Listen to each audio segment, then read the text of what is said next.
Restoring Men in History. And today we're going to thank you because I have gratitude for you. Everybody that's watched during the year, everybody that's clicked in, that's hit the like button, that drives the algorithm. Thank you. I'm grateful that you watched. I'm grateful for all your comments that you made, some fantastic comments that I love. And by the way, we got a request for this video we're going to do today, gratitude. So I thought, what a better way than to start it by we were planning to thank you anyway. Thankful for you for watching, for you subscribing, and we had big growth last year in the last 6 months from August on. So thank you for that. Look, we do it for you guys. So you're the most important piece of this, not me, not Jeff, the editor, you guys. You guys are important to us. So by the way, we got a request to do gratitude, and I looked back, and it's been forever since we did a single video on gratitude. We'll probably delete that now. It's so old. It's way back. It was the 4th video we ever did on gratitude. And I'm going to give you a great exercise that's really helped me in life again. And that is a gratitude journal or writing on pieces of paper that you do every day. I do it sometimes morning and evening because by the end of the night, I've got more things to be grateful for usually. Now, I also do it if you're struggling through something, or you're depressed, or you've lost a good friend, someone's died that you know that you loved, your mom, your loved one, or maybe you never had a mom, or maybe you never got along with your family. You will still have something. Here's what I do. I write down 5 to 10. Usually I used to say 5.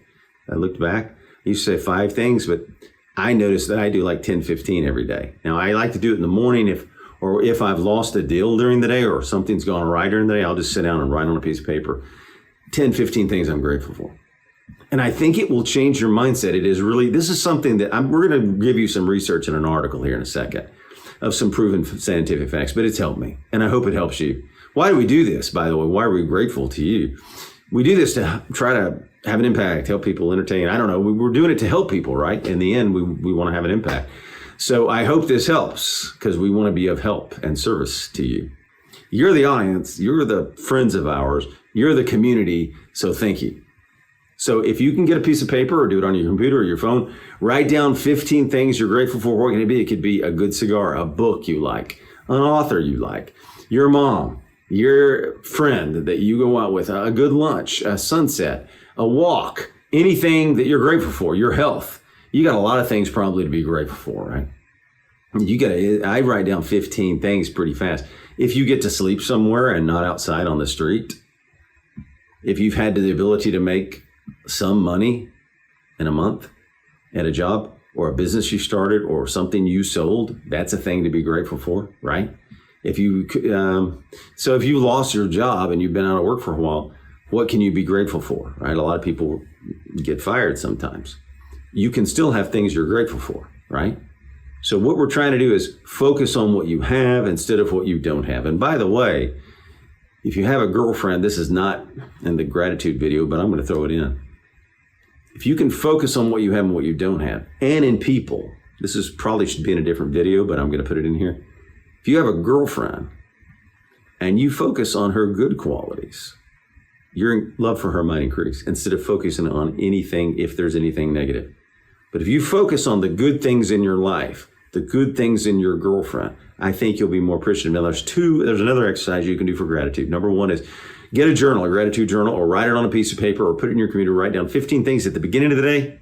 And I like to do it at the end of the day. 15 things I'm thankful for, 10 things I'm thankful for. I used to say 5, but I usually do 10, 15.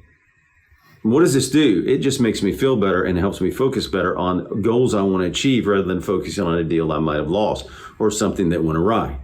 It creates a good mindset or someone that whatever happened in your life, I don't know what it is. Or maybe you suffered a horrible childhood and had no family, but instead of focusing on that, focus on then create a goal of how do I make a family? How do I go build and create my own family with friends or whatever it's going to be? If that's going to be friends or marriage or whatever it's going to be, a community. That's the point. So I think we've done that, but let's go into 7 scientifically proven benefits of gratitude. So that the article he showed you, psychologytoday.com, April 3rd, 2015. So here's their 7 scientifically proven benefits. 1, gratitude opens the door to more relationships. Now, we talk about friendship all the time, and there's a lot of depression and loneliness in America. So gratitude opens the door. Oh, I wanted to speak of one more thing. There's 2 parts to gratitude and appreciation. 1, I have gratitude for you, the subscribers, and I have gratitude for my friends. So we're saying that to you. So there's two things. One is a piece of paper. It's just you alone. Number two is texting, writing, calling, or visiting, doing a gratitude visit to someone who's affected your life. Say, hey man, I heard your speech, or I read your book and it's made the world to me. Like Jack Carr, you could write him and say, Jack Carr, your books have meant so much to me. They changed my life. Or a biography on somebody, Ron Chernow, you changed my life, and you write that author. Or you go visit someone that you can, that is obtainable, that helped you. Maybe they helped you get sober, or maybe they helped you do something else. But so there's gratitude journaling, which is writing down on a piece of paper, and then there's a gratitude visit where you go visit somebody, or there's gratitude writings, letters, emails, where you think, I send text, thank you all the time, thanking somebody for a gift. So there's two parts to gratitude and appreciation, right? Thank you to Jeff for editing these videos, right? That's gratitude for Jeff. And I thanked him. We went out to dinner the other night. We got him prime rib and said, thank you, right? So you can thank people. By the way, you can also do something for them, but that's not really necessary. You can just thank somebody in text for enriching your life. Thank you for enriching my life. You've made me a better person. You could write that in a text, or you could write that in a letter, or you put that in a Christmas card at the end of the year. That's an action that you can do. And guess what? This great thing about gratitude is you have control over it, gentlemen. Ladies, you have control over it. You can thank your girlfriend for a meal she cooks. And say, I really appreciate you. You're a fantastic cook. Right? Or you can thank her for something else she does. You can thank your friend for taking you and giving you a ride somewhere, or whatever he does. Or just thank your friend. I thank people. I'll send a text, thanks for your time. Because your time is valuable. That's why we thank you for watching. When you subscribe, you're taking your time, and time's valuable. So we appreciate you taking your time. We're truly grateful for you watching these videos and for your comments. All of your comments we're appreciating. If you have a video you want us to make, send it to us, because that's why we're doing gratitude, because one of our viewers requested it. Gratitude opens the door to more relationships. Not only does saying thank you constitute good manners, but shows appreciation that can help you with new friends. So according to a 2014 study published in Emotion, the study found that thanking a new acquaintance makes them more likely to seek an ongoing relationship. That's good, because if you're better at building relationships, you're going to be what? Less lonely, probably, and probably less depressed, right? And here's what a gratitude journal does. Instead of getting down, depressed, and isolated and sitting there and wallow, you can get out of it, right? Because when I write the 15 things, even when something bad has happened and gone really awry, I'm out of it and I go, all right, we got to do this, we got to do this, we got to get going. Got to get a new goal. That one didn't work. We got to get it this way. And you can change tactics. So whether you thank a stranger for holding the door, sending a thank you note, so there you go. These contributions can lead to what? New opportunities for you. You have more friends, you should have more opportunities. That's not why you do it. Number two, gratitude improves physical health. Grateful people experience fewer aches and pains. This is a good thing, right? You're going to have better health. According to another study, a 2012 study published in Personality and Individual Differences. Not surprisingly, grateful people are what probably? What do you think? More likely to take care of their health. I hit the gym all the time, lift the heavy weights. I like it. That makes me feel better too. That's another video. They exercise more often, and they're more likely to attend regular checkups. 3, gratitude improves psychological health. Now, this is a big deal, right? Now, we could stop here and stop at this video forever. You men, you ladies, your mental health is important. If you think you can do something, or you don't think you can do something, that's going to affect you. If you think you're young and healthy, that's going to be a mental plus, right? If you think your life's going nowhere, it's a dead end, blah, blah, blah, yeah, it's not going to be good for you. So mental health, what you believe you can achieve, helps you achieve that. You got to believe it first, right? Gratitude reduces a multitude of toxic emotions away from envy and resentment, right? And regret. So we don't want you to have resentment, frustration, envy, and regret. Those things, whose goal do those hurt, by the way? If you're resentful to another person who's hurt you, whose goals does that really hurt you, right? Resentment, why would you have resentment? You can go get it, right? You don't need to have resentment, because you can sit down. We'll do a goals one next. I think we'll do goals next. Because you can write down your goals and go get them, right?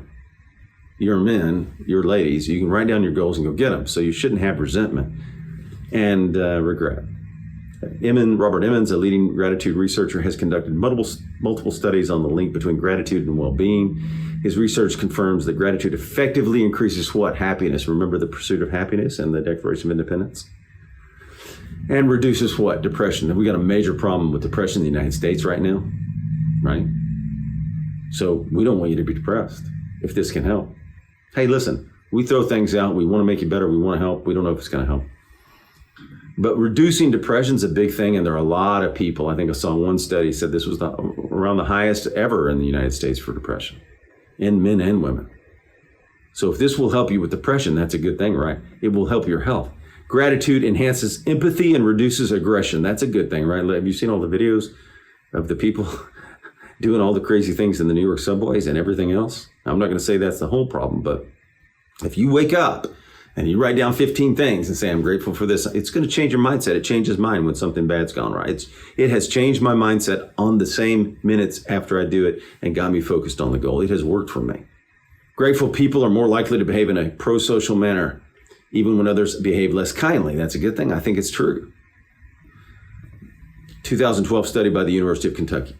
Study participants who ranked higher on gratitude skills were less likely to retaliate against others. That's good, right? Even when given negative feedback. They experienced more sensitivity and empathy toward other people and a decreased desire to seek revenge. And who's revenge going to hurt? It's going to hurt you, right? You end up doing revenge and going to jail 30 years. It can be a bad thing. Or if you hold on to something. I don't think it's good. 5, great people sleep better. Well, as Jeff knows and Scotty, I'm not going to talk too much to this because I don't sleep very much. But anyway, grateful people sleep better. Writing in a gratitude journal improves sleep. Well, I do the exercises and I still don't sleep a lot, but I got a lot on my mind and a lot we want to accomplish. So that's a 2011 study. So maybe it will help you to spend 15 minutes writing down grateful sentiments before bed. I do it. I do it a lot of times. Sometimes I've done it 3 times a day. Look, if you're feeling badly, do it as many times as you need a day. You can keep it in a journal if you want. You can keep it on the computer. You can keep it on paper. I just throw away the paper because I don't need to keep same stuff I sometimes write. Hey, I got a place to sleep. Hey, I've got a friend named John. Hey, John and I just met for cigars and had a 5-hour incredible discussion on books, philosophy, history, whatever you're talking. Interest, right? Gratitude 6 improves self-esteem, and that's a good thing for you men, right? That's a good thing for you ladies.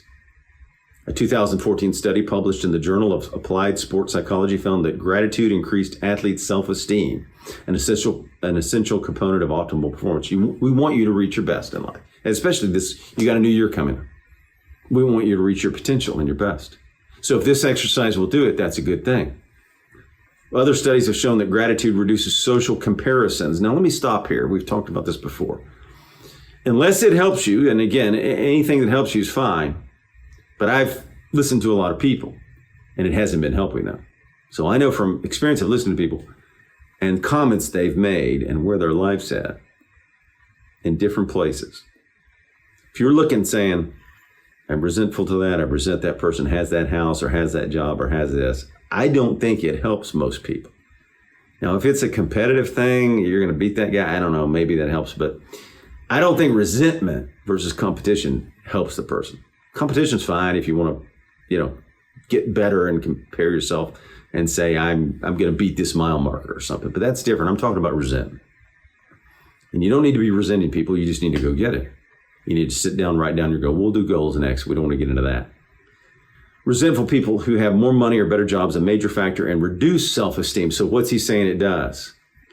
If you get resentful, he's saying you have less self-esteem. So that's probably not going to help most people. So we want you focused on things you have, not the things other people have that you want, right? Grateful people are able to appreciate other people's accomplishments. You should be able to. In fact, I cheer when my friends get something. So you should be able to cheer your friends, and you should know from that if somebody else can get it, you should be able to use your talents to get something. I don't know what it is. But you've got some talents that nobody else has. You've got some skills that nobody has. If you don't, go get them.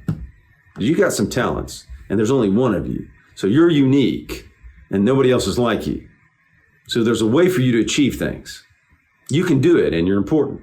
So go do it. Gratitude increases, number 7, mental health. For years, research has shown gratitude not only reduces stress, this is a big deal in America. So many people are stressed out. You see it in their faces. And I talk to people, and they tell me they're stressed.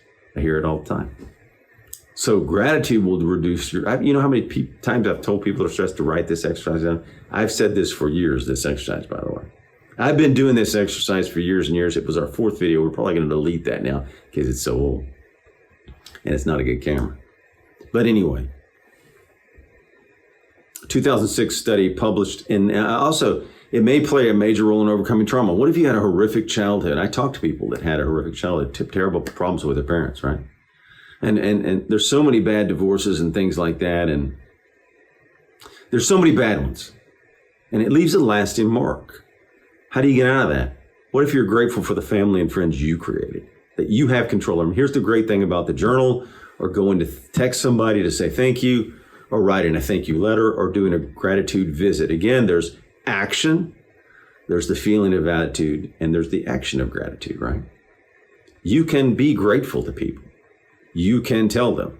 By the way, it'll probably make them feel better too. And what are we here on this world for? To make other people feel better too. What if everybody felt better after you left? That would be a good thing, wouldn't it? A 2006 study published in Behavior Research and Therapy found that Vietnam War veterans with higher level of gratitude experienced lower rates of post-traumatic stress disorder. A 2003 published in the Journal of Personality and Social Psychology found that gratitude was a major contributor. Get this, we talk about this virtue all the time. Brian Kaiser, resilience. Following the terrorist attacks on September 11th, it helped people recognize that all you have to do, recognize all that you have to be thankful for, even the worst times, fosters resilience. That's a good virtue for men and women to have. You want to have resilience. We talk about resilience, but this isn't a virtue video. Well, it is. Gratitude's a virtue. So it is a virtue video, but we're not going into the other ones. So what do we learn from here? 2 things. You can put this in your life today. You control it. You can do it. Don't be comparing to yourself to other people unless it helps you. Don't be resentful of others who have things. Focus on the good in your friends. What are the good qualities of John? What are the good qualities of your girlfriend? Write down those too. It will probably increase your love for your girlfriend to write down the good instead of the negative. Focus on the good in people because there's good stuff out there, right? So be grateful. Write down your 5, 10, 15 things. I do about 10 in the morning. If I'm having a bad day, I do it multiple times. I like to do it at the end of the night to focus right. And I believe, it's helped me. All these different studies say it's going to help you with what? Your health, your friendships, all these things it's going to help you with. So it's a good exercise to do. Practice it. Say thank you to people. Here's another thing. Just say thankful to somebody who opened the door for you. Say thankful to somebody that does something for you in the restaurant. Say thank you. Say thank you a lot more and be grateful a lot more. And I think you will have a happier life. Thank you.